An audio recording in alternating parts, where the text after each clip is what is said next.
परभणी शहरात प्रतिकात्मक संविधानाची विटंबना करण्यात आलेल्या घटनेचा निषेध म्हणून नगरमधील भिंगार शहरात कडकडीत बंद पाळण्यात आला।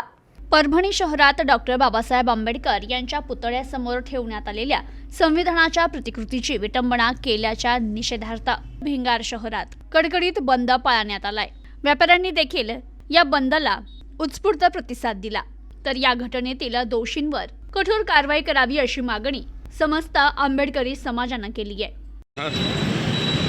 परभणी या ठिकाणी आपण पाहिलं तर महामानव डॉक्टर बाबासाहेब आंबेडकर यांच्या पुतळ्याच्या परिसरात असणारं जे भारतीय संविधानाची प्रत होती त्याची मोडतोड करून त्याच्यावर दगडफेक करून त्याची विटंबना करण्याचं काम एका माते फिरून त्या ठिकाणी केलं। त्याचे प्रतिसाद आपण पाहिले तर परभणी जिल्हाभर त्याचे प्रतिसाद उमटले। प्रतिसाद उमटत असताना एक ॲडव्होकेट असणारा भीमसैनिक सोमनाथ सूर्यवंशी याने संविधानिक पद्धतीने त्या ठिकाणी आंदोलन केलं, आंदोलनात सहभागी झाला। पण त्या ठिकाणी असणाऱ्या पोलिसांची मानसिकता जर आपण पाहिली तर बौद्ध वस्त्यांमध्ये घुसायचं, कोम्बिंग ऑपरेशन करायचं, महिलांना मारहाण करायची, लहान मुलांना मारहाण करायची, तिथं असणारे जे युवा कार्यकर्ते त्यांना उचलून न्यायचं, त्यांच्यावर वेगवेगळ्या पद्धतीचे गंभीर गुन्हे दाखल करायचे। आणि अशाच पद्धतीने सोमनाथ सूर्यवंशी याला इतक्या मोठ्या प्रमाणे आणि अमानुषपणे त्याची मारहाण करण्यात आली की या मारहाणीमध्ये त्याचा पोलीस कस्टडीमध्ये असताना त्या ठिकाणी त्याचा जीव गेला।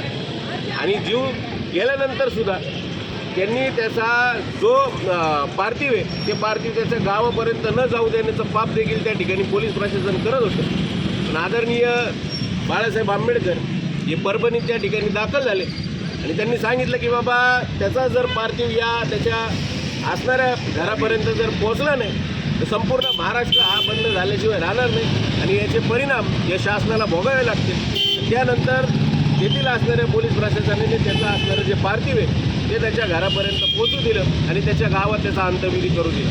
तर अशा पद्धतीने आपण जर पाहिलं तर त्या ठिकाणी असणाऱ्या पोलीस प्रशासनाचा येथील असणाऱ्या आंबेडकरी समाजावर जो दबाव तंत्र त्या ठिकाणी ते निर्माण करत आहेत त्याचा आम्ही भिंगार शहरवासियांच्या वतीने आपले सर्व व्यापारी बंधूंच्या वतीने आम्ही त्याचा कठोर आणि जाहीर असा निषेध करतो। आणि त्याच अनुषंगाने आज सर्व व्यापारी बंधूंनी स्वयंस्फूर्तीने भिंगार बंद ठेवून या सर्व घटनेला प्रतिसाद दिल्याबद्दल मी तमाम आंबेडकरी समाजाच्या वतीने संबंध भिंगार शहरातील व्यापारी वर्गाचं मनःपूर्वक असं धन्यवाद देतो। आणि या ज्या काही घटना घडली या घटनेच्या संदर्भात एक उच्चस्तरीय चौकशी नेमावी अशी सरकारकडे विनंती करतो। धन्यवाद।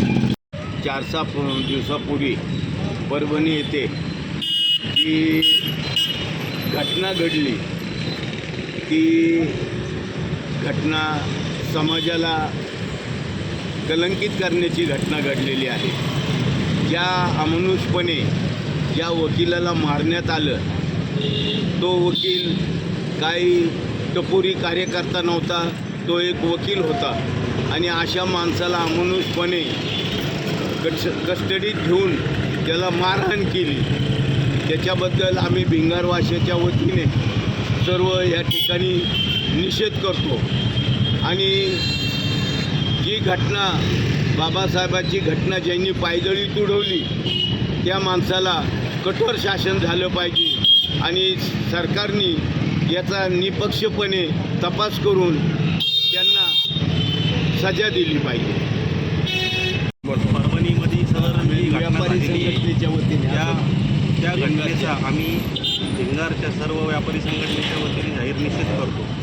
आणि जो काही घटना घडलेली आहे त्या घटनेची सखोल चौकशी पूर्ण निष्पक्षपातीपणे करण्यात यावी ही आम्ही शासनास विनंती करत आहोत। शासनाने सदर जी घटना झालेली त्याची योग्य ते चौकशी करून ते मैताच जे कारणीभूत आहे त्यांच्यावर कठोर कारवाई करण्यात यावी। प्रतिनिधी अनिकेत गवळी, न्यूज टुडे 24।